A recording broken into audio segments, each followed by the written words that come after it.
Night presses down on the Philippine Sea like a lid. It is October 1944, a few hours before dawn. Off the coast of Leyte, the ocean is crowded with shadows, troop transports, cargo ships, tank landing ships, oilers, a floating city of steel and human hope drifting at anchor under blacked-out decks. Somewhere in those dark hulls, tens of thousands of soldiers sleep in their bunks, unaware of how exposed they truly are. Beyond them, at the very edge of the horizon, other shapes move, leaner, faster. Japanese cruisers and destroyers cut through the swell, their decks crowded with launch crews standing by sleek steel tubes. Inside those tubes, the most feared torpedo of the war, the Type 93 Long Lance, waits with a warhead big enough to tear a transport in half. In Tokyo, admirals have promised that weapons like these will make any invasion of the Western Pacific impossible. Between predator and prey, a thin gray ring holds the line. American destroyers prowl in wide circles, radar antennas spinning, sonar sets quietly pinging into the depths. Their orders are simple, nothing gets past them to the transports. To understand how this fragile shield came to defeat Japan's most deadly weapon, we need to step back to the ideas and expectations that shaped this war at sea.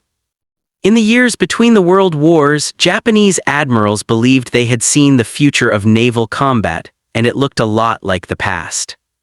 The memory of Tsushima in 1905 still burned bright in their minds, a smaller, skillful fleet annihilating a larger Russian armada with disciplined gunnery and bold maneuver. From that victory, the Imperial Japanese Navy drew a creed. War at sea would be decided by one great battle. Battleships and heavy cruisers would clash in a set-piece engagement, somewhere west of the Philippines or in the waters around Japan. The loser's empire would die with its fleet. They studied Alfred Thayer Mahan. They ran war games at the Naval War College in Tokyo. Again and again, charts and arrows on maps showed the same pattern. The United States, with its larger industrial base, would send a steadily growing stream of ships westward. The Japanese, with fewer hulls, would not meet them head-on at first. Instead, they would carve away at that stream. Night attacks, ambushes, torpedoes in the dark. To make this vision real, they needed a weapon that could reach across the battle line and strike where guns could not. Japanese engineers in the 1920s and 1930s worked in guarded secrecy on a device they believed would change the balance of power at sea. A new kind of torpedo using pure oxygen instead of air. Designated the Type 93, the world would later know it as the Long Lance. It was longer and heavier than its contemporaries, with a warhead of roughly half a ton of high explosive. Where foreign navies built torpedoes that could travel maybe 10 or 12 kilometers at useful speed, the Long Lance could glide more than 3 times that distance at over 40 knots. At lower speeds, Japanese documents claimed ranges reaching out to nearly 40 kilometers, far beyond what most enemies thought possible. The oxygen propulsion left almost no telltale bubble trail. At night, there would be no bright wake for lookouts to see. A salvo could be in the water running fast and straight before the enemy even knew they had been detected. In fleet exercises and staff games, Japanese planners imagined mass spreads of these torpedoes smashing into tightly packed enemy formations, battleships, cruisers, and above all, the slow, vulnerable transports that any invading army depended on. In their calculations, each step of the American advance across the Pacific would be choked with sunken hulls. Adam Asami Nagano and others in the Naval General Staff spoke of the torpedo as a great equalizer. The United States could build more ships. Japan would make each ship that reached the Western Pacific pay so dearly in losses that the American public in theory would lose heart. Their staff estimates became confident, sometimes to the point of fantasy. In scenario after scenario, transport convoys suffered catastrophic attrition long before they neared Japan. When war came in 1941, early battles seemed to vindicate this belief. In the Java Sea in February 1942, Allied cruisers and destroyers fought hard but died hard. Japanese ships, using excellent night optics and drilled torpedo crews, loosed spreads of Type 93s that ripped into enemy columns. The Dutch cruiser De Ruyter and her companion Java both went down to torpedoes. Off Sunda Strait, the Australian cruiser HMAS Perth and the American Houston died under a hail of Japanese shells and torpedoes as they tried to cut their way through an enemy invasion force. In August 1942, near Guadalcanal, the pattern repeated in even starker form. At Savo Island, heavy cruisers of the U.S. and Australian navies lay in the dark, guarding the newly established beachhead. Japanese cruisers and destroyers under Vice Admiral Gunishi Mikawa slipped down the slot and tore into them with gunfire and Long Lance torpedoes. In less than an hour, 4 Allied heavy cruisers were mortally hit. Some were struck by torpedoes launched at ranges their crews did not think possible. The resulting infernos lit the night sky. No Allied transport was touched, but the message to professional observers was clear: Japanese night torpedo tactics were deadly. Later that year at Tassafaronga, yet another U.S. cruiser force was mauled. Outnumbered Japanese destroyers loaded with supplies for the garrison on Guadalcanal turned the tables with a sudden disciplined torpedo salvo. One American cruiser sank, 3 more were heavily damaged. Again, the Long Lance had shown its reach. From Tokyo, these victories appeared to confirm what pre-war war games had already promised. Reports and internal memoranda hardened into doctrine. Japanese admirals told themselves that if their torpedoes could devastate warship formations, then the slow, congested anchorages of an invasion fleet would be easy prey. In theory, a U.S. assault on the Philippines, on Formosa, or even on the home islands would bring thousands of transports and supply ships into tight, orderly clusters. A few dozen Japanese destroyers and cruisers, slipping close under cover of darkness, could fill that water with long lances. Transports, ammunition ships, tankers, the unarmored backbone of an amphibious armada would vanish in sheets of flame and columns of smoke. The army they carried would drown inside its own steel boxes. The ocean itself would become a barrier that no amount of American industry could bridge. What the Japanese did not yet see was the other side of that equation. The quiet evolution of a different kind of warship, created not to win glory in a decisive duel, but to take the blows meant for others. The other side of that equation began to take shape in confusion, loss, and hurried reports written under red battle lanterns. When American and Allied officers first encountered the Type 93, they did not understand what they were seeing. Torpedoes were striking from beyond expected ranges. Ships were being gutted in situations where no submarine had been reported. Pilots and lookouts swore they had seen no wakes in the water. Initial analyses were conservative. Many U.S. officers simply did not believe a surface-launched weapon could reach so far. Some blamed lucky hits from conventional torpedoes. Others suspected hidden submarines. Only gradually, through fragments of intelligence and the hard evidence of wrecked hulls, did a clearer picture emerge. The Japanese possessed a torpedo with reach and power no Western Navy had matched. At the same time, the character of the Pacific War was changing. In 1942, around Guadalcanal, American transports had crept into Ironbottom Sound with minimal protection, covered by a few cruisers and destroyers. They offloaded in haste, then fled. Japanese surface forces, the Tokyo Express of fast destroyers, roared down the slot at night, delivering supplies and smashing at the thin Allied screen with guns and long lance salvos. Those early months were costly lessons, yet even then, patterns were emerging. The U.S. Navy, though bloodied, adjusted quickly. Radar sets that had been seen almost as experimental in 1941 became indispensable by 1943. New destroyers slid down American slipways in numbers unthinkable in Tokyo. These ships were larger, steadier gun platforms than their predecessors, built not just to attack but to protect. The Fletcher class embodied this change. Clean-lined, with 5 5-inch guns and 10 torpedo tubes of their own, they carried increasingly sophisticated radar and sonar suites. Their combat information centers, dim rooms buried within the ship, became the nerve centers of night fighting. In those cramped compartments, officers bent over plotting boards and radar scopes, turning faint green echoes on a screen into a 3-dimensional picture of the sea. Around the same time, a humbler but equally important type appeared, the destroyer escort. Smaller and slower than full destroyers, these ships were cheaper and quicker to build. Their mission was clear: shield convoys from submarines and, when necessary, from surface raiders. In the Atlantic, they faced the wolf packs of the Kriegsmarine. In the Pacific, they soon found themselves on the outer rings of troop convoys, their sonar probing the depths for the telltale return of steel hulls. Technology served doctrine, and doctrine evolved quickly. By late 1943, American amphibious operations had moved from desperate footholds to a deliberate island-hopping offensive. Tarawa, Kwajalein, Eniwetok, Saipan, Guam, Tinian. Each landing required armadas of transports and supply ships crossing thousands of miles of open water. Each anchorage, crowded with LSDs, Liberty ships, and ammunition carriers, was theoretically the ideal target the Japanese had envisioned in their pre-war games. But the Americans did not bring those ships in naked. They came wrapped in layers. Far out from the transport steamed anti-submarine screens, lines of destroyers and destroyer escorts zigzagging in tight patterns, their sonar scanning and depth charges ready. Closer in, additional destroyers and cruisers formed inner rings, guns trained outward.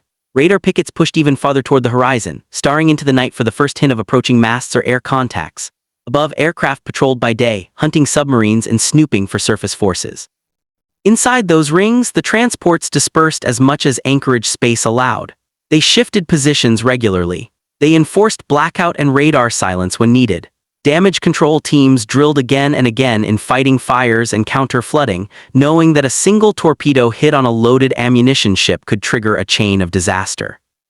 The result was not invulnerability. Ships still died. Transports were torpedoed, especially in the earlier stages of the war. Yet relative to the scale of the undertaking, hundreds of major convoys, thousands of individual crossings, the attrition that Japanese planners had imagined simply did not occur. By 1943 and 1944, American destroyers were learning not only how to protect, but how to preempt.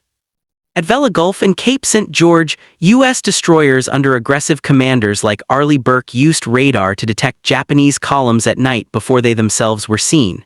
Instead of blundering into long lance envelopes, they launched their own torpedo attacks first, then opened gunfire at ranges that disrupted Japanese formations. Ships that had once been feared as night raiders now found themselves under accurate fire, their own torpedo spreads thrown wild in evasive maneuvers or never launched at all. Every such engagement mattered beyond its immediate toll. Each Japanese destroyer sunk was not just a lost hull, but a lost long lance platform, a lost cadre of trained torpedo crews, a reduction in the number of weapons that might one day be pointed at a troop convoy off the Philippines or Okinawa. Each incremental improvement in radar plotting, in formation maneuvering, in inter-ship communication, made it more likely that any future torpedo attack would be met earlier, blunted harder, pushed farther from the vulnerable transports at the center. By the time American convoys gathered to invade the Marianas in mid-1944, and later the Philippines, they were something new in naval history, mobile ecosystems of protection and supply. The glamour still clung to carriers and battleships. Headlines spoke of airstrikes and surface duels. Yet the quiet equation that would decide whether armies could cross the ocean and arrive in fighting shape depended on lesser-known factors, on gray-hulled escorts, on disciplined watchstanders, on the unseen screens that caught threats far from the troop decks. The Japanese Admirals' faith in torpedoes had not been entirely misplaced. The long lance remained a fearsome weapon wherever it could reach. But by 1944, the real question was no longer simply what a torpedo could do to a transport. The question was whether that torpedo could get past the men and machines waiting on the outer ring. Those men, their weapons, and the invisible geometry that separated predator from prey form the many angles of this story. On an American destroyer in 1944, the war against torpedoes began in the quiet hours before dawn. The ship rolled and shuddered as it cut across the swells, somewhere on the outer edge of a vast formation. Inside, the spaces were cramped in close steel bulkheads sweating with condensation. Men slept in narrow bunks inches from one another, boots tied to the rails so they would not fall in heavy seas. The smell of oil, paint, and coffee never really left the air. General quarters could sound at any time, a false radar contact, a sonar return that might be a submarine, a report from an aircraft about a possible periscope. Within seconds, passageways would fill with boots and shouted orders. In the darkened plots of the Combat Information Center, sailors in headphones tracked blips and bearings, drawing grease pencil lines that might mean life or death. They knew what lay behind them. Beyond the destroyer screen, usually just over the horizon, rode the slow, blocky silhouettes of transports, oilers, ammunition ships. They carried whole divisions, soldiers who had never seen a torpedo wake, crates of artillery shells, bulldozers, cans of gasoline, medical supplies. If even a handful of those ships died in one night, a landing could falter. If too many died, a campaign could fail. The men on the destroyers lived with that weight quietly. They smoked on the lee side during brief lulls, wrote letters in cramped handwriting, tried to sleep with their life jackets close at hand. They might never set foot on the beaches they were protecting. Their war was to keep danger at a distance, to take the first blows so the men behind them would never see them coming. To do that, they had to understand the weapon aimed at them and build answers to it that were not as dramatic but far more decisive. Torpedoes are simple in description and complex in practice. A self-propelled cylinder, a warhead at one end and engine at the other, guided only by its initial course and speed. The Japanese long lance elevated this basic idea into something unprecedented. Its oxygen engines burned hotter, drove it faster, carried it farther. Its warhead was large enough that a single hit amidships could break a lightly built transport in two. The counter-weapon was not a single device, but a web of measures. Radar could not see torpedoes, but it could see the ships that launched them, often long before they came within effective range. Sonar could not hear a long lance running at distance, but it could find the submarines that might launch a closer spread. Zigzag patterns forced an attacker to guess a target's future position, complicating firing solutions. Varying course and speed made the neat geometry of a textbook salvo much harder to achieve. Then there were the weapons designed not to sink transports, but to force torpedoes astray. Depth charges and ahead-thrown mortars like Hedgehog did more than kill submarines. They denied them stable firing platforms. Star shells fired from destroyer guns burst into artificial suns above the sea, stripping darkness from Japanese destroyers that depended on it. Smoke generators could lay sudden walls across the water, hiding the fat silhouettes of merchantmen and making preset torpedo tracks obsolete in seconds. Every part of this system depended on timing and distance. If a Japanese destroyer could close to within 10 or 12,000 yards, it might vomit out a fan of long lances that no last-second maneuvering could fully avoid. But if its approach was detected earlier, if its formation was broken by gunfire, if it was forced to turn away or launch at extreme range, the mathematics changed. The same torpedo that was terrifying at 10 kilometers became increasingly uncertain at 20. This was the hidden battle, a constant effort to push the point of launch a little farther away, to thin the number of attackers a little more, to catch them a few minutes sooner. In that effort, the character of night itself became a contested domain. Before the war, the Imperial Japanese Navy had mastered the art of fighting in darkness. Their crews drilled endlessly in night lookout duties. Binoculars and long-base optical rangefinders were treated almost as sacred instruments. Officers trained their eyes to read the faintest silhouette, the dimmest smear of exhaust on the horizon. Torpedo officers studied firing tables until they could, by instinct, judge the bearing and speed of a target and the ideal moment to unleash a spread. In early engagements off Guadalcanal, this discipline paid off. Japanese columns slipped through gaps in Allied patrols, closed to effective torpedo range without being seen, and then unleashed sudden storms of fire and steel.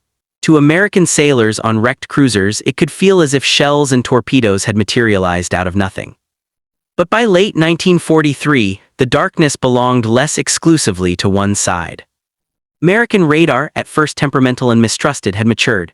SG surface search sets could pick up a destroyer-sized target well beyond visual range. In the dim glow of the CIC, officers now saw what had previously been invisible. At Vela Gulf, Empress Augusta Bay, and Cape St. George, U.S. destroyer squadrons used that edge ruthlessly, turning toward Japanese columns long before lookouts could have spotted them.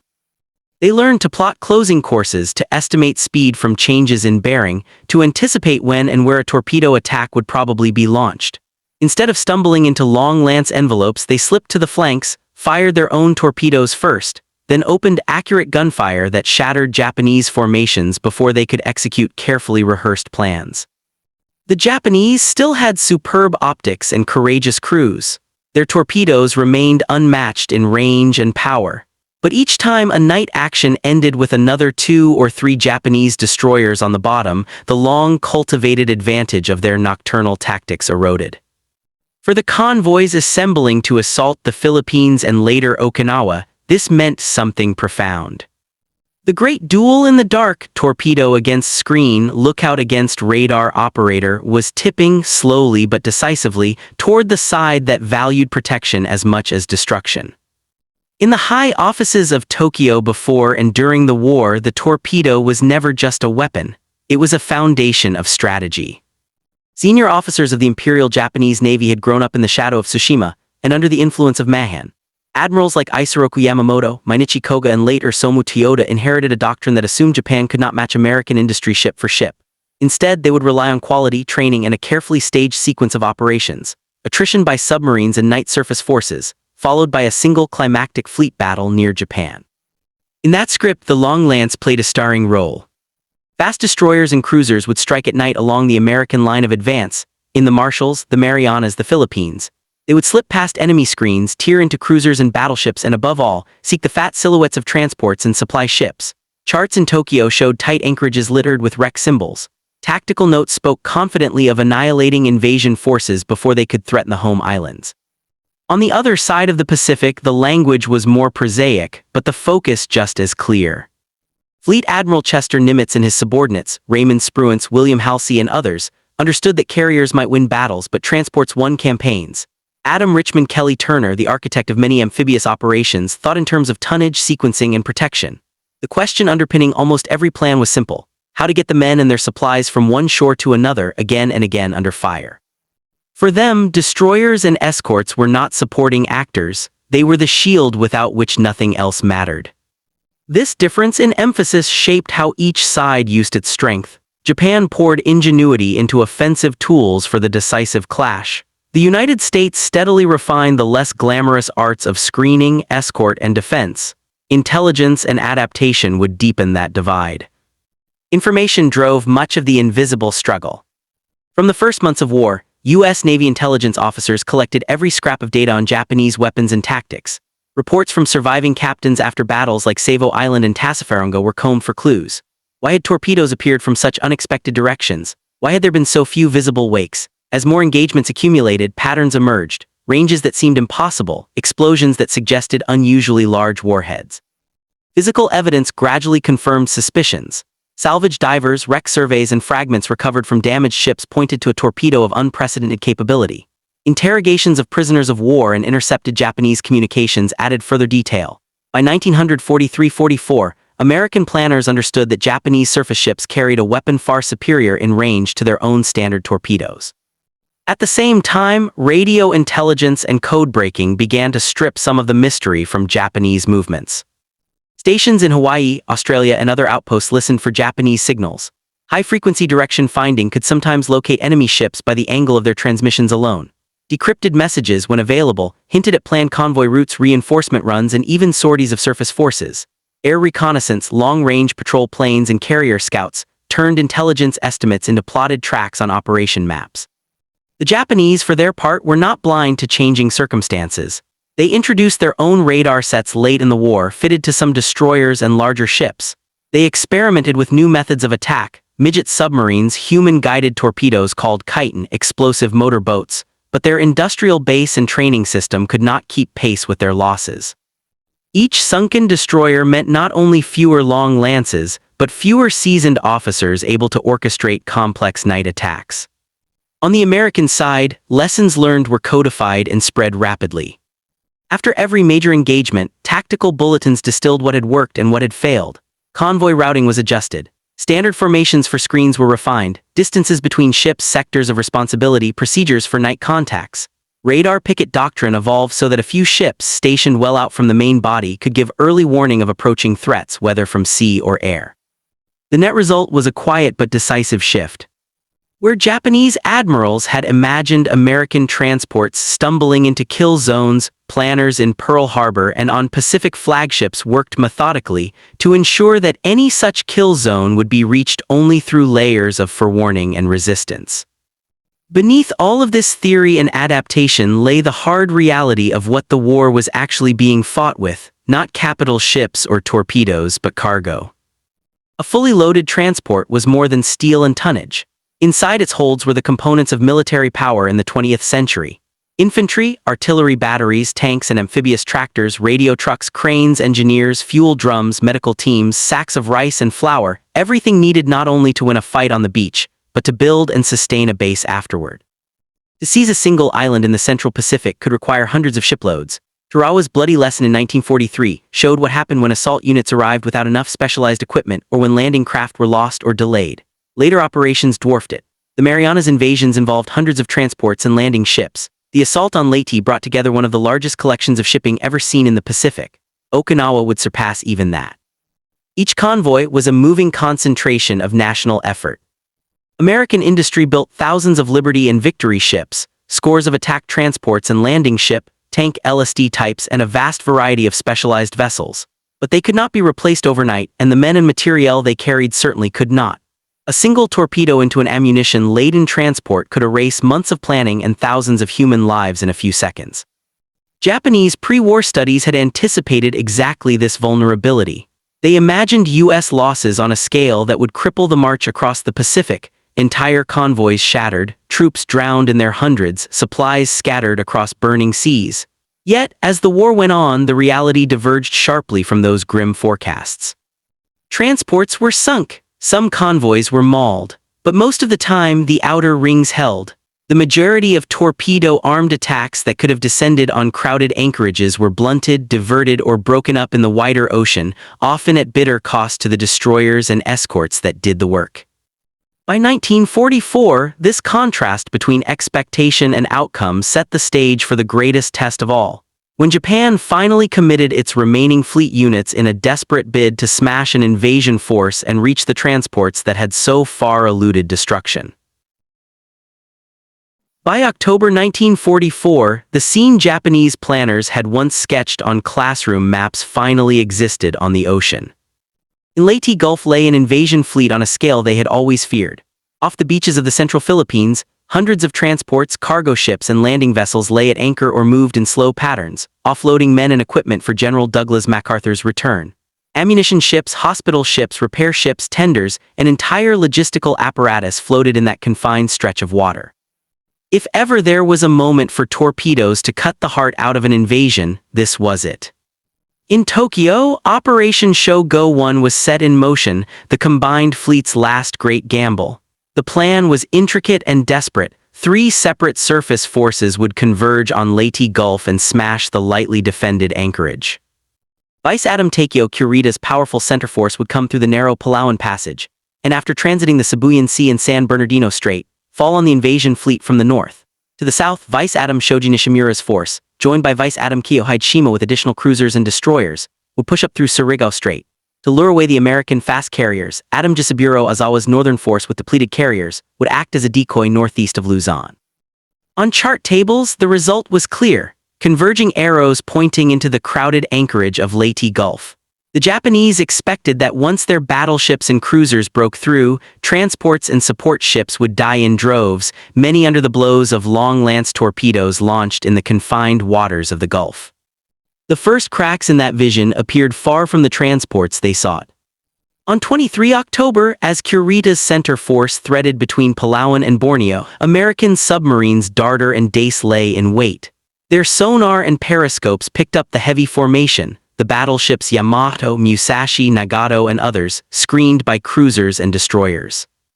In rapid succession, American torpedoes struck. The heavy cruiser Atago, Kurita's flagship, was hit and sank, taking many staff officers with her. Maya went down. Taka was crippled and forced to turn back. Kurita himself barely escaped, transferring flag to another ship. Before the Japanese center force had cleared the approaches to the Philippines, destroyers and torpedoes, this time American, had already begun to thin the spear aimed at Leyte. The next day in the Sibuyan Sea, aircraft from Halsey's carriers tore into Kurita's force. Musashi was hammered by bombs and torpedoes until she rolled and went under. Other ships were damaged, their speed and cohesion reduced. For a time, Kurita turned away, adding to American confusion. Then unexpectedly, he reversed course and continued toward San Bernardino Strait under cover of darkness. To the south, Nishimura's southern force moved toward its own appointed gateway, the narrow, twisting waters of Surigao Strait. Here the Japanese intended a classic night advance, with battleships Yamashiro and Fuso leading cruisers and destroyers to break through into Leyte Gulf. In their minds, once past the confining strait, they would find the invasion shipping spread out before them, slow, brightly lit targets for heavy guns and massed long-lance salvos. What they met instead was a carefully layered screen. U.S. PT boats, small and fragile, lay scattered along Nishimura's path. They darted in and out, launching their own torpedoes and, more importantly, reporting bearing and course. Behind them, American destroyers lay across the strait in weighted ambush positions, their presence hidden by darkness and land masses. In the early hours of 25 October, as Nishimura's column pressed north, the destroyers attacked. From both flanks, American destroyers like USS Ramai, USS McGowan, and USS Melvin raced out of the blackness, losing spreads of torpedoes into the oncoming Japanese line and then turning away, laying smoke, their guns flashing in the night. Dozens of American torpedoes streaked through the water. Yamashiro and Fuso each took hits. Fuso broke apart and eventually sank. The Japanese formation lost cohesion as ships maneuvered violently to avoid further torpedoes. Meanwhile, Shima's following group, confused by explosions and misidentifying wreckage, blundered into the chaos and even collided with one of its own cruisers. Ahead waited yet another layer. Old U.S. battleships and cruisers arrayed crossing the T of the approaching Japanese, their fire directed by radar. When the gunnery started, already shaken Japanese ships found themselves under overwhelming, coordinated firepower. Nishimura's southern force was annihilated in Surigao Strait. Not a single Japanese battleship or cruiser broke through into Leyte Gulf. The transports beyond, the ship's Japanese planners had so long envisioned drowning under torpedo fire in a confined anchorage, never even came into their sights. The more dangerous threat came from the north. Kurita's battered but still formidable center force passed through San Bernardino Strait in the pre-dawn darkness of 25 October, unopposed on the water because Halsey, convinced the main threat lay with Ozawa's carriers, had taken the fast battleships north. That left only small escort carrier groups, Taffy 1, 2, and 3, and their screens between Kurita and the invasion shipping to the south. Off Samar that morning, the sun rose on one of the most lopsided surface engagements of the war.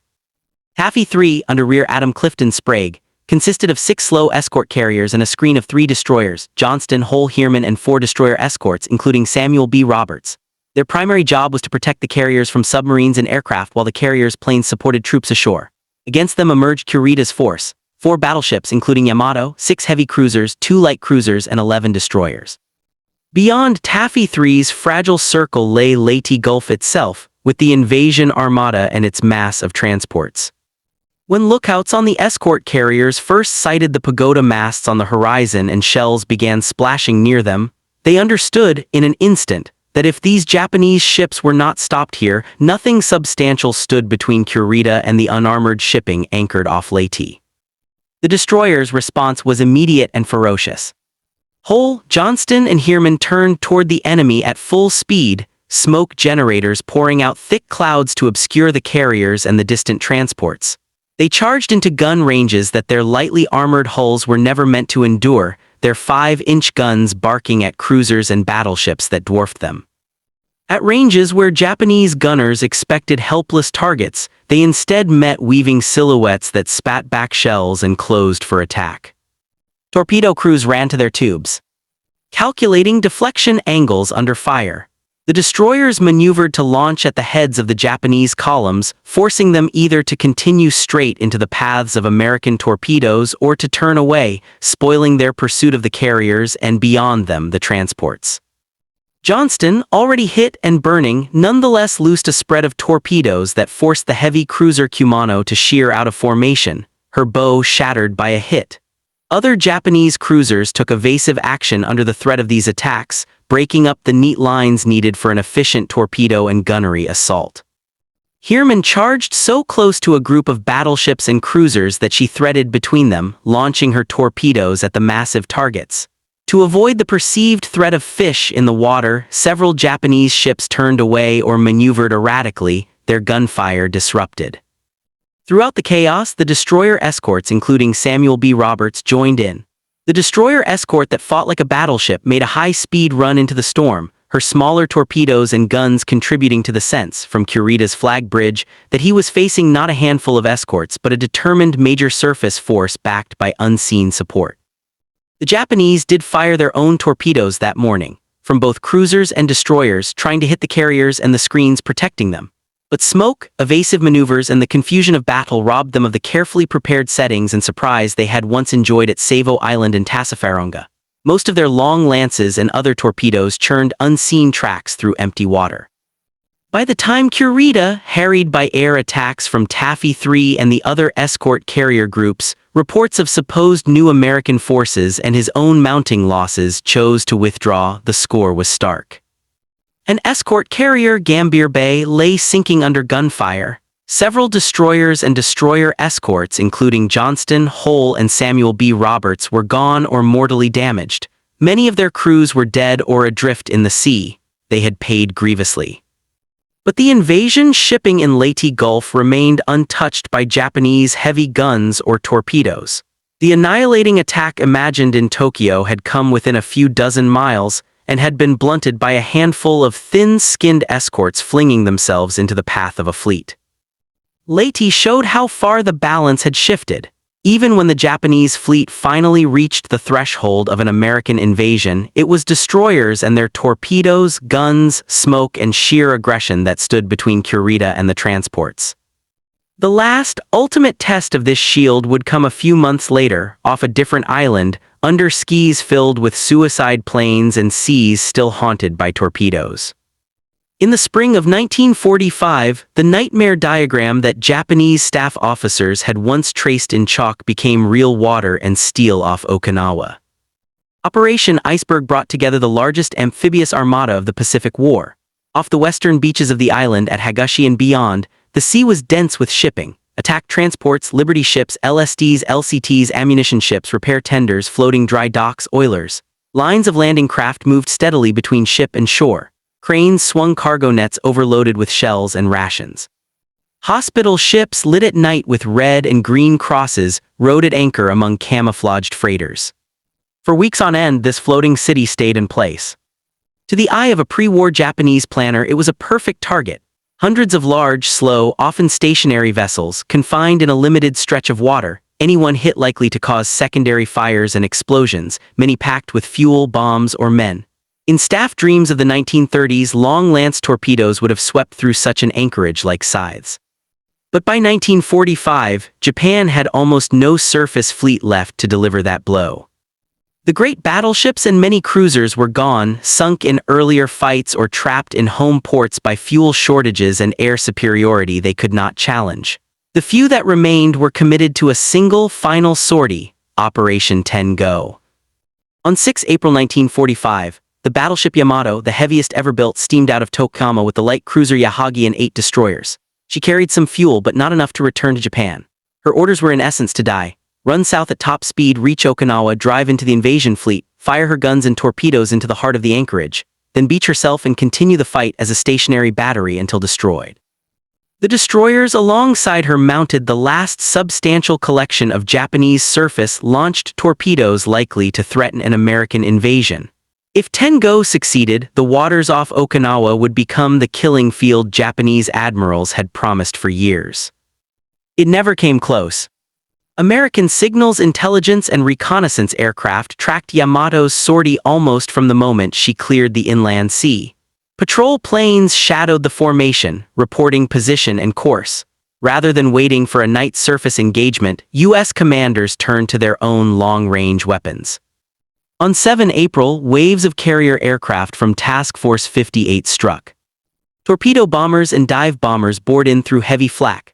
Bombs smashed Yamato's superstructure and wrecked gun mounts. Torpedoes from Avengers plowed into her hull, capsizing the giant as explosions tore through magazines and fuel bunkers. Yahagi and 4 destroyers also went down under concentrated strikes. Survivors clung to wreckage in cold water. Their ships had never sighted an American transport. The remaining destroyers, damaged and low on fuel, turned back for Japan. The last major surface thrust aimed at an invasion fleet died hundreds of kilometers from Okinawa, smothered under the layered umbrella of American radar, air power, and distant screens.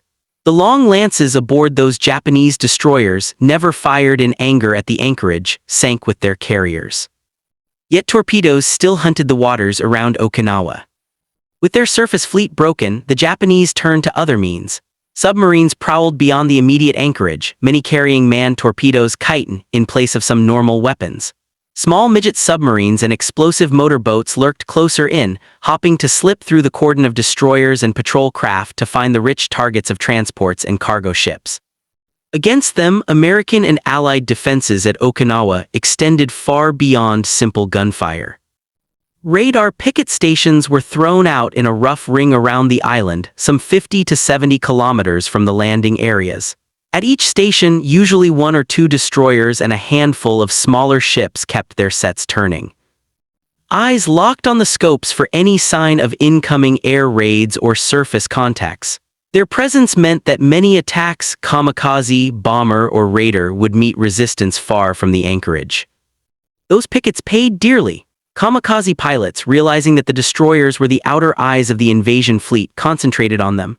Ships like USS Bush, USS Calhoun, and USS Morrison were sunk under repeated suicide dives. Others, like USS Laffey, were savaged but, through exhausted damage control and raw stubbornness, remained afloat. The same principle applied below the surface. Destroyers and destroyer escorts roamed the seaward approaches, using sonar and radar to guard against submarines and suicide craft. A faint contact could send a ship wheeling into an attack run, depth charge patterns tumbling into the deep, hedgehog projectiles arcing ahead in a lethal spread. Patrol craft and converted landing ships bristling with light guns patrolled the inshore waters, ready to rake apart any small boat or midget sub that surfaced too close. Some attackers inevitably slipped through. A handful of merchantmen and support ships were damaged or sunk by torpedoes or explosive boats during the long Okinawa campaign. The cost in individual lives on those hulls was terrible. But looked at through the wider lens that Japanese pre-war planners had used, the outcome was starkly different from their expectations. For nearly 3 months, one of the greatest concentrations of vulnerable shipping ever assembled rode at anchor or moved slowly along predictable routes. By day, the sea was crowded with silhouetted hulls. By night, despite blackout rules, the very density of ships and their necessary movements created a web of noise and shape. Yet Japanese torpedoes, whether delivered from submarines, chitin, or the few remaining surface craft, accounted for only a small fraction of the shipping present. Most serious submarine and small craft attacks were detected, chased off, or crushed in the approaches by the outer ring of destroyers and escorts. The statistics of destruction at Okinawa tell their own story. The vast majority of ships lost or heavily damaged in the operation fell victim not to torpedoes in the dark, but to suicide aircraft hurled directly at hulls and decks. Where pre-war doctrine had envisaged Maru massacre by invisible long lances, the reality was more chaotic, more desperate, and far less effective against the logistics core of the invasion.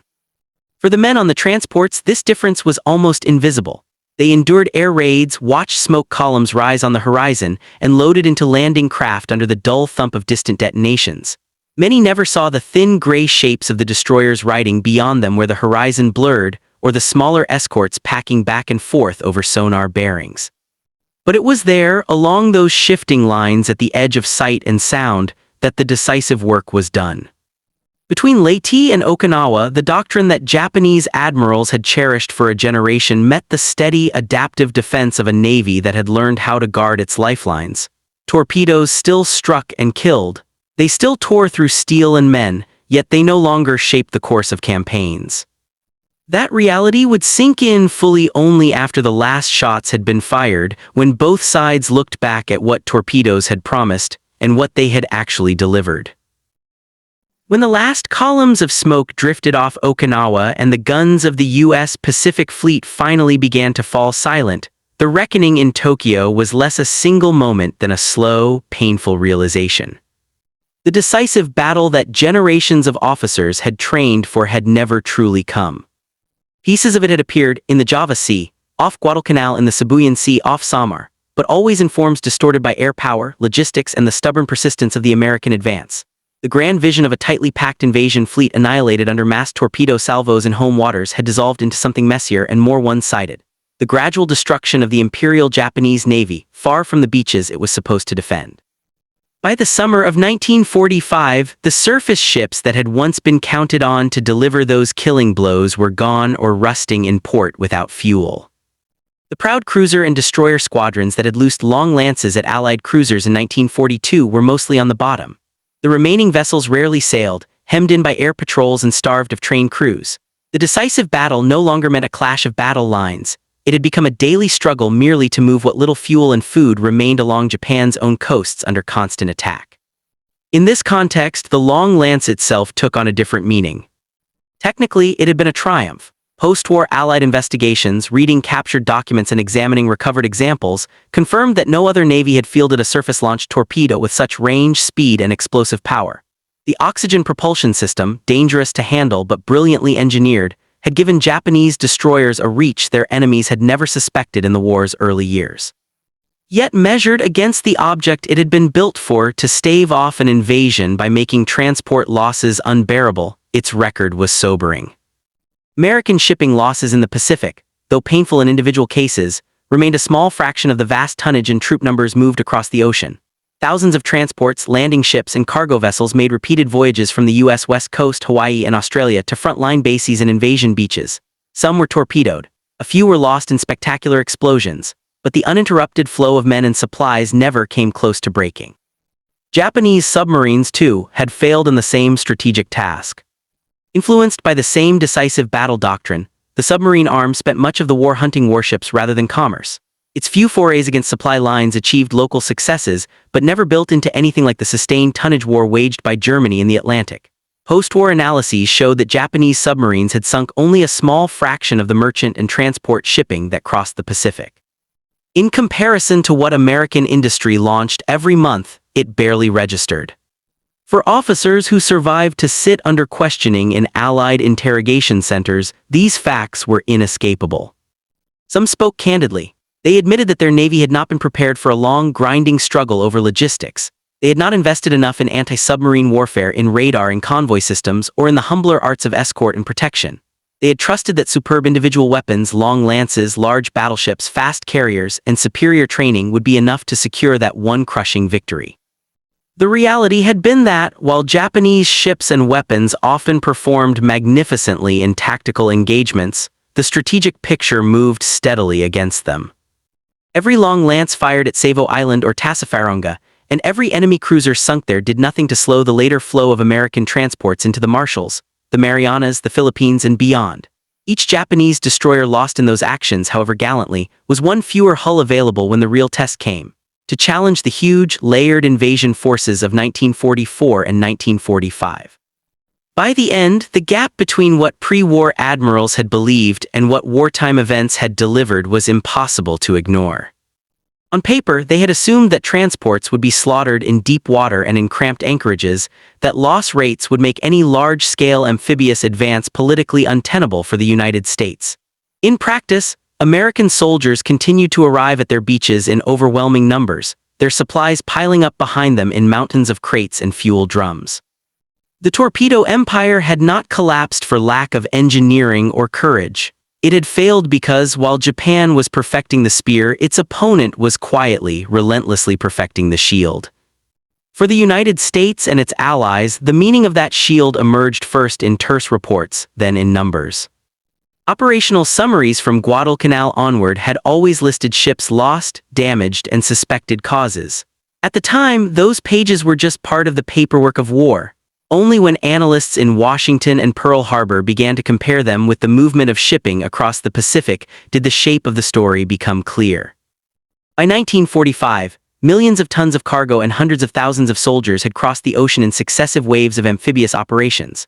From the Gilberts to Okinawa, convoys and invasion fleets had exposed their flanks and bellies again and again. Yet the total number of transports and cargo ships lost to Japanese torpedoes at sea, whether from submarines, destroyers, or other craft, remained a small fraction of the total deployed. In many of the largest operations, post-war reviews showed a common pattern. The majority of serious torpedo threats never reached the inner anchorages. They were absorbed, diverted, or broken up on the approaches, caught by submarines like Darter and Dace, turned back by airstrikes, or engaged by destroyer screens that detected them at long range and forced them to fight just to survive. Where detailed records existed, radar logs, contact reports, submarine war diaries, analysts could trace the life of an attack from first detection to final outcome. Again and again, a line that could have pointed toward the transports bent outward, dissipating under the pressure of the screen. In rough terms, 4 out of 5 such torpedo thrusts ended in failure well before they had a chance to rake the crowded anchorages that had once haunted Japanese planners. The men who had done this work were not always celebrated. In the first wave of popular histories and newspaper retrospectives after the war, attention turned naturally to carriers, big gun duels, and famous commanders. Only gradually did a more complete picture appear, one in which lean destroyers and unglamorous escorts occupied a central place. Within the Navy itself, the lesson was not forgotten. After-action conferences and tactical bulletins highlighted the crucial role of screens at Leyte, Mindoro, Lingayen Gulf, Iwo Jima, and Okinawa. Accounts of the destroyers off Samar, the radar pickets off Okinawa, and the anti-submarine screens in every major operation became required reading for younger officers. War colleges pored over the way layered defenses had been organized and how they might be improved. The design of future fleets reflected that focus. In the early Cold War, the United States and other navies planned for a new kind of threat: submarine-launched torpedoes and missiles from the Soviet Union, and eventually anti-ship missiles from aircraft and surface ships. Yet the answer they reached looked familiar. Carrier groups and troop convoys would again rely on rings of escorts, now equipped with more powerful radar, sonar, and guided weapons, to intercept attacks before they reached the high-value ships at the center. Destroyers and their larger cousins, the new guided missile frigates and cruisers, inherited roles once filled by Fletchers and destroyer escorts. They became specialists in anti-submarine warfare and later in anti-air and anti-missile defense, modern versions of the same old job to stand at the edge of the formation and trade risk for protection. The moral dimension of that role also became clearer in hindsight. Every safe landing, every intact supply convoy was bought at a price that did not fall evenly. The soldiers hemmed into holds on a transport might pass the voyage with boredom and seasickness, unaware that a destroyer far ahead was stalking a sonar contact or riding out an air raid. On radar picket stations and outer screens, crews knew that if an attack came, it would come to them first. Off Samar, that knowledge took its most extreme form as damaged destroyers and escorts turned back into the fire, simply to buy more minutes for the carriers and, behind them, for the invasion fleet. Off Okinawa, picket ships absorbed wave after wave of kamikazes that might otherwise have sought out the dense clusters of transports inside the ring. In numbers, in doctrine, and in memory, a quiet truth emerged. Japanese admirals had once promised that torpedoes would rend any invasion armada that dared approach their defensive perimeter. In the end, the armadas came, and while torpedoes still claimed their share of lives and hulls, most of the killing power aimed at transports was blunted by the thin gray line around them. That discrepancy between expectation and outcome, between the spectacular promise of the offensive weapon and the steady, often unnoticed success of the defense, is one of the enduring legacies of the naval war in the Pacific. Looking back across the Pacific War, the contrast is hard to ignore. On the one side stood a weapon and a doctrine forged in confidence. Japanese admirals, armed with the long lance and the memory of Tsushima, believed that torpedoes would be the great leveler, the tool that would cut the arteries of any invading fleet. If the enemy could not keep his transports afloat, he could not bring his war to Japan's doorstep. On the other stood something less dramatic: thin-hulled ships, restless men at watches, the slow refinement of tactics and technology. There was no single device in the American arsenal that could match the long lance for sheer shock. Instead, there was a system: radar and sonar, code breakers and patrol planes, doctrine and drills, all focused on one simple aim: keep the lifelines open. In that struggle, the numbers matter because they give shape to sacrifice. Most of the serious torpedo blows aimed at the heart of the invasion fleets never landed. Many were turned back by submarines and aircraft before ships came into range. Others were broken up by destroyers and escorts that met the attackers at the edge of detection, trading their own safety for distance between the enemy and the transports. Torpedoes still sank ships, men still drowned in burning seas, but the catastrophe Japanese planners had once treated as almost inevitable, convoys massacred wholesale, invasions smothered offshore, did not occur. The transports kept arriving, the beaches kept filling. The campaigns, however costly on land, were not starved to death at sea. There is a quiet lesson in that. War often elevates the spectacular offensive weapon, the biggest gun, the fastest aircraft, the most terrifying torpedo. Yet again and again, outcomes have hinged on steadier things, on the ability to protect, to endure, to learn under fire. The Pacific War's great amphibious armadas were not saved by any illusion of invincibility, but by men on gray ships who accepted that, if something had to be hit, it would be them first. In their wake, the idea of the escort as indispensable, of the shield as important as the spear, became part of the modern history of navies, written in the wakes that closed again over so many of those who held the line.